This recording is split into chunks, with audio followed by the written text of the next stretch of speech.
Բարևձեզ, Արևմտյան Հայաստանի հեռուստաընկերության հերթական լուրերն են։ Հայրույց ցեղասպանություն, զոհերու ցուցակի շուրջ վեճը կվերագնահատանցնե պատմական եւ իրավական բանավեճը, ռազմավարական հաղթանակ, որը բացավ Արցախի երկրորդ ճանապարհը, Թաթիվանք, ազատագրումեն թեպի նոր գորուստ, թրքական վարչագահի նոր քարոզչական գեղձիկ, Բելգիկա Հայաստան բարեկամական խումբը հարկանքի դուրք մատուցեց հայրույց ցեղասպանության զոհերուն հիշատակին, հիշողության թեմ սատրանք Աշոտ Հարությունյան, Իսֆահանի մեջ հրտեհ եւ ծուխ, Մասրաբուր։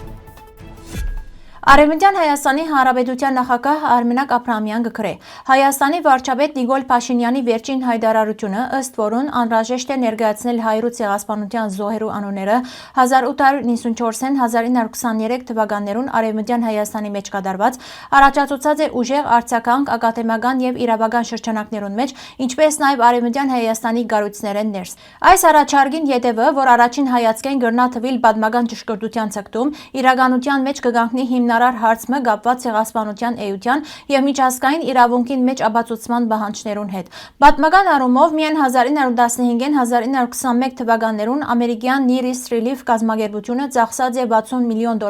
նախ եւ առաջ սովետեն պայքարելու համար, ապա կազմակերպած եւ բահած է 63 հիվանդանոց, 128 կլինիկ, 11 աբաստան եւ 250 որբանոց։ Վերջիններս աբաստան դված են ավելի քան 100,000 Արևմտյան Հայաստանի որբերու։ Պատմաբաններու գնահատմամբ ընդհանուր թիվը կհասնի 250,000-ի։ Թեև պատմաբանները հիմնականին մեջ միագործիկ են, այնուամենայնիվ փորձելով ավելի խորանալ հարցին մեջ, կարելի է եզրակացնել, որ նույնիսկ եթե կարելի է հաշվել տարբեր գետրոններու եւ որբանոցներու գոմե փրկված որբերու թիվը եւ հետեւաբար զոհ դարձած ծնողներու քանակը, այնուամենայնիվ հայրույց ցեղասպանության նման մասշտաբային ոճերի բոլոր զոհերու անունները ամբողջական ցանկը կազմելը նույնտապես անկարելի է։ Պատճառները բազմազան են՝ արխիվներու համագարկված ոչնչացում, ամբողջ համայնքներու վերացում, դեղահանություններ առանց վարչական արձանագրության, մահեր անապատային շրջաններուն մեջ առանց թաղման եւ նույնականացման, վարչական փաստաթուղթերու եւ սեփականության գործերու գորուստ կամ ոչնչացում եւ այլն։ Այս պայմաններուն մեջ անուններու բանջը ըստ շարք մասնակետներու կնշանակի գիրարգել չափանիշներ,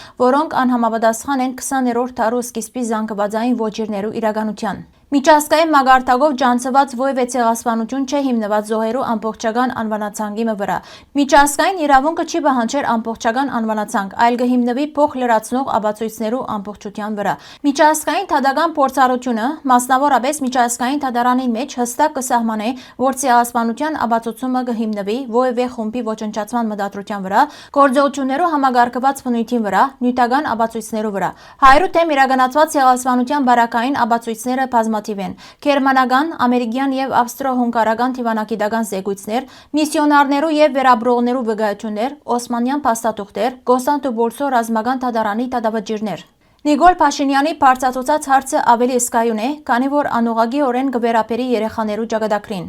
Դասնյակ հազարավոր երեխաներ սպանված են, մահացած են դեղահանություններու ընթացքին կամ արևանկված, բռնի կրոնափոխված եւ ցուլված են։ Անոնց մեջ շատերը երբեք չեն նույնականացված։ Ցեղասպանութենեն յետ կստեղծված որբանոցները կվկայեն այդ զանգվածային անհետացման մասին։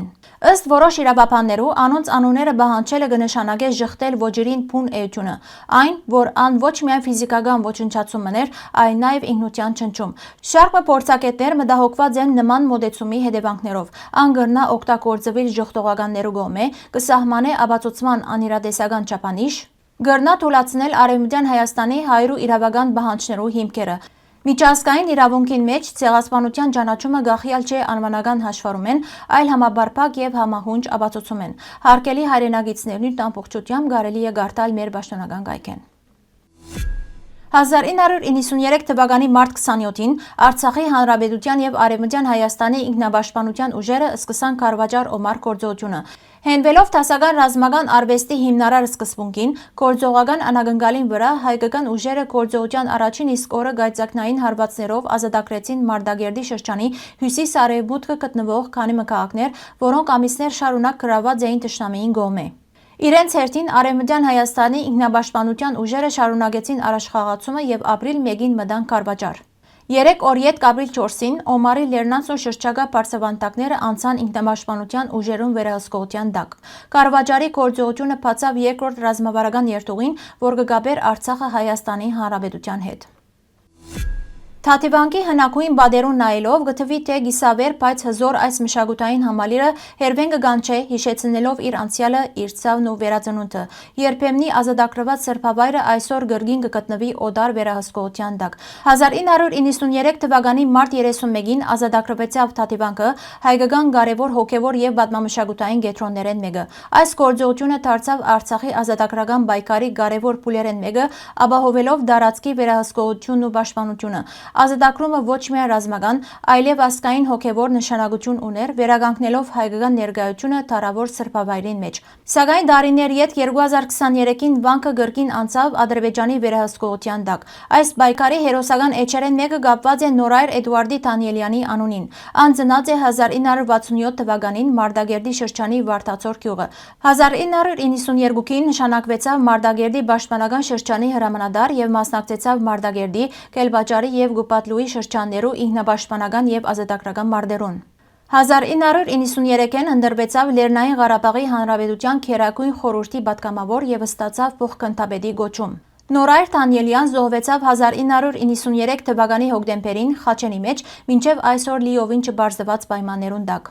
Դարացված վարգացներեն մեկուն համաձայն անոր մահը եղած է թավատրության հետևանք։ Թաթիվանքի ճակատագիրը կշարունակե մնալ ոչ միայն պատմական, այլև ներկայիս ցավալի իրականություն, հիշեցնելով անցյալի պայքարը եւ ապագայի պատասխանատվությունը։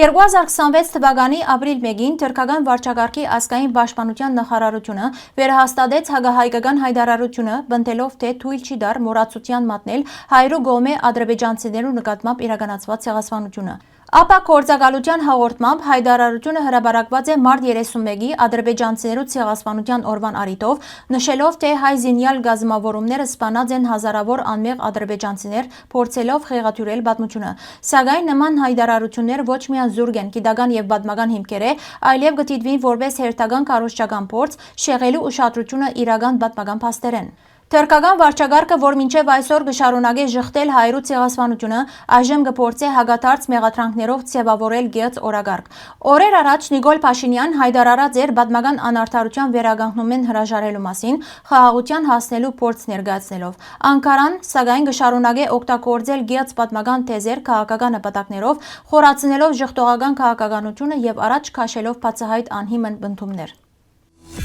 Բելգիկայի թագավորության խորհրդարանի Բելգիկա-Հայաստան բարեկամական խումբի ղեկավարի գլխավորած պատվիրակությունը ազգային ժողովի Հայաստան-Բելգիկա բարեկամական խումբի ղեկավար Արմեն Ռուստամյանի ուղեկցությամբ մարտ 31-ին այցելեց Ծիծեռնակաբերդի հուշահամալիր եւ հարկանքի դուրք մատուցեց Սուրբ նահատակներու հիշադակին։ Հյուրերը այցելեցին նաեւ ցեղասպանության թանգարան, ուր քրարում կատարեցին պատվավոր հյուրերու հուշամատյանին մեջ։ Ասկերանի շրջանի Իվանյան Ավանի դպրոցի անվանափոխությունը շատերու կողմէ կդիտվի ոչ թե իբրև սովորական փոփոխություն, այլ ազգային հիշողության հասցեագրված հարված։ Դպրոցը, որ երկար տարիներ կգրեր զորավար լեյտենանտ Քրիստափոր Իվանյանի անունը, 2016-ին յետ կվերանվանվեցավ ապրիլյան պատերազմին նահատակված փոխգնդապետ Օնիկ Գրիգորյանի անունով։ Թեև անոր սխրանքը գասկածի տակ չի տրվիր, այնուամենայնիվ հարց կծագի, ինչու այս քայլը կատարվեցավ Իվանյանի անունին հաշվույն։ Այս որոշումը իրականացվեցավ այն ժամանակ, երբ Ադրբեջանը կպահանջեր հերացնել Իվանյանի անունը եւ շատերու կողմէ ընկալվեցավ որպես զիջում ազգային խորհրդանիշներու արժեզրկման գնով։ Այսօր, երբ Արցախը գործված է, նման քայլեր շատերու համար կդիտվին որպես վտանգավոր քաղաքական մոտեցման արտահայտություն խաղաղության անվան տակ։ Իսֆահան քաղաքի երկինքին մեջ նկատված է հզոր ձուխի եւ այրող գրագիսյուն ամերիկյան-իսրայելյան օդային հարվածեն ետք։ Դեսանյութերը ցույց կտան բայթումներու եւ հրթեհներու հետևանքով մտակնած երկինքը։ Իսֆահանը Իրանի ռազմավարական կարևոր կենտրոններեն մեկն է, ուր կգտնվի ռազմական ենթակառուցվածքներ, որոնք ըստ ենթադրություններու դարձած են հարվածներու թիրախ։ Ցմրան ցուրտ օրերուն օրգանիզմին անհրաժեշտ է վիտամին C-ի հարուստ աղբյուր։ Այս առումով մասուրով աբուրը շատ հարմար ընտրություն է։ Ան կպատրաստվի չորցված մասուրե, սոխե, ցաբարե եւ աղ շաքարավազի համադրությամբ։ Փաղադրիչներուն եւ պատրաստման եղանակին ծանոթանալու համար կխնդրենք այցելել մեր պաշտոնական կայք։ Հարգելի հայրենագիտներ, այսօրվան համար այսքան էինք նախատեսած։ Շնորհակալություն ձեր ուշադրության համար։ Լավ մնացեք։